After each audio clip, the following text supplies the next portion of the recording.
this is part two of getting to know Spaces a bit better.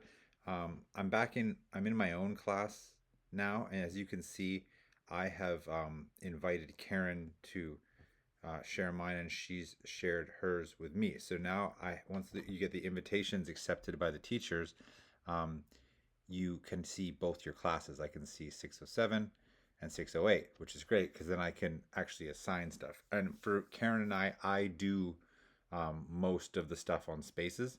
Um, so I definitely want to see both. Um, so what I want to show you next is how to print out the QR codes for your classes because when you log into Spaces, like if I just log into Spaces a different time, like this, is it going to do it for me or is it going to auto log in? Yeah, it auto logs in.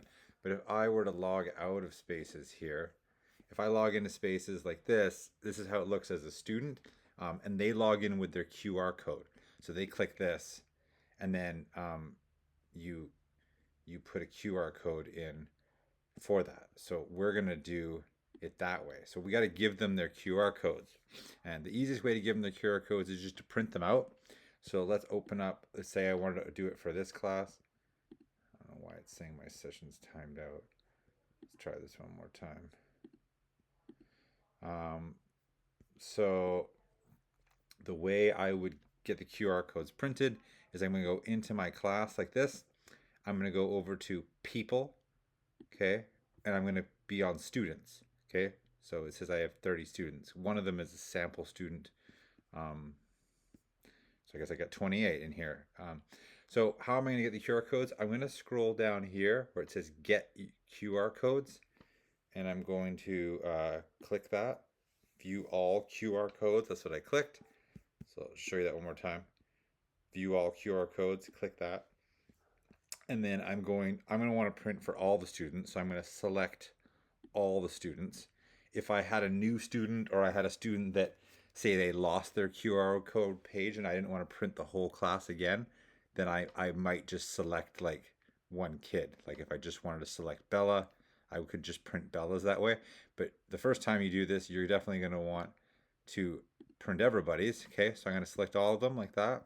I'm going to go print, and then it's going to come up like this. Now, I remember last year or the year before when someone came in to show us, they taught us how to like change this in the print settings so you could fit multiple QR codes on a page to save paper. But I found that you want to print it as big as possible like this, because the camera, when the kids try to use it on the camera to like log in, if it's not full size, it doesn't work. It's too small and the camera can't find it. So don't do that. Waste paper, print one page for each kid, give them the page. And what I do is I put it in like a clear plastic sheet, and I have that at the front of their binder. So anytime I do a Spaces activity, I say, get out your Spaces login sheet. They all have it. It's all easy for them to have. It's not some tiny little square of paper that they've lost. And they use it, and then they put it back in their binder, and they have it every time. So I'm just going to do that. It doesn't have to be color. So you could change it to black and white because all you need is the QR code. You need that. And then make sure you're not printing on like both sides. Make sure that's turned off. Yeah, and you could like, could you fit it to the paper? You want that QR code as big as possible. Okay, so like fit to paper works pretty good. Fit to printable area works fine too. And you're gonna print that.